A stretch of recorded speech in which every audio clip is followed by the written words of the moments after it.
जय श्री कृष्ण बंधुओं, आपके अपने चैनल भक्ति की शक्ति में बहुत बहुत स्वागत है। आज आप इस वीडियो के माध्यम से जानेंगे पाप मोचनी एकादशी व्रत के बारे में। चैत मास की कृष्ण पक्ष की एकादशी को पाप मोचनी एकादशी कहते हैं और जैसा कि इस व्रत के नाम से ही पता चलता है कि पाप मोचनी अर्थात पापों का नाश करने वाली एकादशी, पापों से मुक्ति दिलाने वाली एकादशी। तो इस व्रत को धारण करके विधि विधान से भगवान श्री हरि विष्णु की आराधना करने से समस्त प्रकार के मानसिक पाप कर्म जो होते हैं वो से मुक्ति मिल जाती है और भगवान श्री हरि विष्णु की असीम अनुकंपा प्राप्त होती है, जिससे कि समस्त प्रकार के सुखों की भी प्राप्ति होती है और मरणोपरांत वैकुंठ लोक अर्थात मोक्ष की प्राप्ति होती है। तो एकादशी का व्रत बहुत महत्वपूर्ण होता है। अगर आप व्रत धारण करते हैं तब तो अत्यंत ही उत्तम है। अब व्रत नहीं कर पाते हैं तो किसी भी कारणवश तो आपको आज के दिन विधि विधान से भगवान श्री हरि विष्णु की आराधना करनी चाहिए। और व्रत नहीं करते हैं तो भी आपको चावल का और तामसिक चीजों का त्याग जरूर करना चाहिए। तो आज की वीडियो में आप जानेंगे पाप मोचनी एकादशी साल 2026 में कब है, एकादशी तिथि कब प्रारंभ हो रही है और कब समाप्त हो रही है, व्रत हमें कब धारण करना है और व्रत का पारण यानी कि व्रत खोलने की शुभ मुहूर्त क्या है, किस प्रकार से पूजा आराधना करें, किन मंत्रों का जाप करें और कौन सा उपाय करें जिससे कि इस व्रत की संपूर्ण फल हमें प्राप्त हो।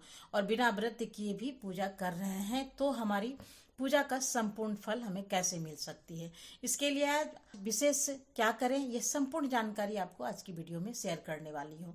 तो वीडियो अच्छी लगे तो लाइक कीजिए और शेयर करना तो बिल्कुल भी नहीं भूलिए। और चैनल पर आप यदि पहली बार आए हैं तो चैनल को सब्सक्राइब कर लें, बेल आइकन को प्रेस कर लें ताकि आने वाली वीडियो की नोटिफिकेशन आपको सबसे पहले मिलती रहे। तो सबसे पहले जानते हैं कि चैत मास की कृष्ण पक्ष की एकादशी तिथि कब प्रारंभ हो रही है और कब समाप्त हो रही है और व्रत हमें कब धारण करना है। तो देखिए, एकादशी तिथि प्रारंभ हो रही है 14 मार्च 2026 की सुबह 8:10 पर और एकादशी तिथि का समापन होगा 15 मार्च की सुबह 9:16 पर। एकादशी का व्रत सूर्योदय कालीन तिथि से धारण किया जाता है और सूर्योदय कालीन एकादशी तिथि 15 मार्च 2026 को यानी कि रविवार के दिन प्राप्त होगी। इसलिए पाप मोचनी एकादशी का व्रत 15 मार्च 2026 रविवार को व्रत धारण करेंगे। इस बार पाप मोचनी एकादशी बहुत ही शुभ संजोग में हमें प्राप्त हो रही है और पाप मोचनी एकादशी के दिन 3 शुभ मुहूर्त या 3 शुभ योग हमें प्राप्त हो रहे हैं। पहला है परिघ योग, दूसरा है शिव योग और तीसरा है द्विपुष्कर योग। सभी योग वैसे तो बहुत महत्वपूर्ण है, लेकिन इसमें भी द्विपुष्कर योग बहुत महत्वपूर्ण है, क्योंकि द्विपुष्कर योग में हम कोई भी शुभ कार्य करते हैं, पूजा पाठ करते हैं, मंत्र जाप करते हैं, कोई भी उपाय करते हैं, दान देते हैं तो उसका फल हमें दुगुना होकर प्राप्त होता है। इसके अलावा श्रवण नक्षत्र सर्वार्थ सिद्धि योग, तो इस योग में अगर आप पूजा पाठ करते हैं, मंत्र जाप करते हैं, व्रत धारण करते हैं तो इसका कई गुना पुण्य फल हमें प्राप्त होता है। 15 मार्च को सूर्योदय होगा सुबह 6:39 पर और सूर्यास्त का समय होगा 6:32 पर।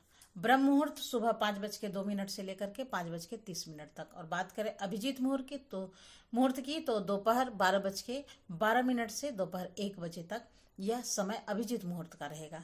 इस समय में आप कोई भी शुभ कार्य करते हैं तो आपका फल आपको कई गुना होकर प्राप्त होता है। और राहु काल कोई भी शुभ कार्य नहीं करना है। तो राहु काल का समय भी हम जान लेते हैं। राहु काल का समय रहेगा शाम के 5 बजे से लेकर के 6:32 तक।